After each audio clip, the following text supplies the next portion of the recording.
ஆசிரியர் பெட்டிஷன் கொடுத்து எந்த ஒரு கொடுத்துட்டேன் மேடம். நான் இப்ப கொடுத்துட்டாங்க மேடம். 2 தடவை கொடுத்துட்டேன். எனக்கு இன்னும் பெட்டிஷன் மேடம் ப்ளீஸ் மேடம். நீங்க அதல உட்காருங்க. நீங்க நான் இங்க மேடம் நான் டீச்சரா இருக்கேன் மேடம். அப்ப இந்த அளவுக்கு நான் வந்து இறங்கி இருக்கணும்னா எனக்கு ஒரு தெற்கு சங்கரன் கோவிலை சேர்ந்த சிறிய கிராமம் தலவாய்புரம்.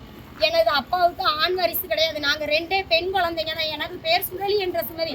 சங்கரன் கோயில்ல தற்காலிகமா ஒரு ஆசிரியரா பணிபுரிஞ்சு வர்றேன் சார். எங்க கிராமத்துல தோப்பு கோவில்னு ஒரு இடம் இருக்கு சார்.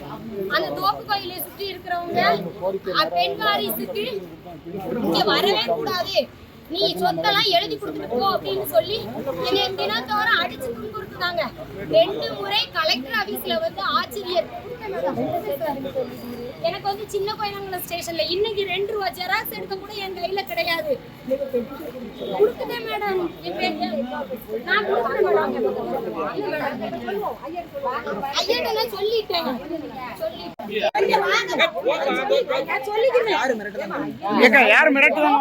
சேர்ந்த இந்த 7 பேர் என்னை தினம் அடிச்சு துன்புறுத்துனாங்க. தோப்புக்கையில சேர்ந்தவர்கள் நேற்று மாலை 5 மணி வரை அளவில் இல்ல மேடம் அவங்களுக்கு தெரியும்.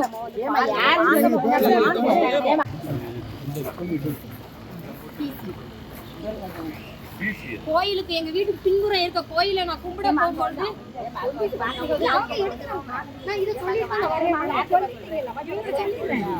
ராமச்சங்கர் தகப்பனார் பேர் நடராஜன், சக்திவேல் தகப்பனார் பேர் ராமையா.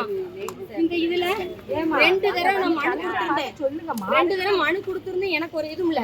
எஸ்பி ஆபீஸ்ல நான் இந்த மாதிரி மனு கொடுத்ததுக்கு நீங்க போங்கன்னு என்கிட்ட நிறைய தடவை கையெழுத்து வாங்கிட்டு ஒரு இதுவுமே இல்லை. எஸ்ஐ மேடம் வந்து கடந்த 23/11/2024 அன்று மாலை 3 மணி அளவில் எஸ்ஐ மேடம் வந்து எங்க இதை விசிட் பண்ணாங்க. எனது இடங்கள் பாடுபடாமல் தரிசு நிலமாக கிடப்பதை பார்த்து நேரில் என்னை அடிப்பதை துன்புறுத்துவதாக கன்ஃபார்ம் பண்ணி ராஜேந்திரன் பிஓ சார், கிராம நிர்வாக அதிகாரி ராஜேந்திரன் சார் முன்னிலை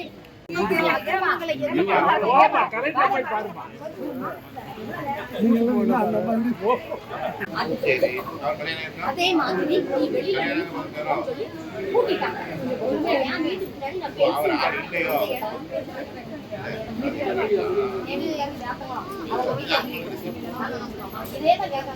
எங்களுக்கு எழுதி கொடுத்துட்டு நீ போ.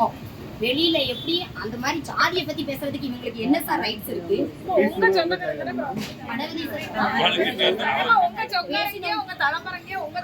எங்க ஜாதிக்காரங்க ஜாதியை பத்தி பேசவே கூடாது. ரெக்கார்டு வச்சு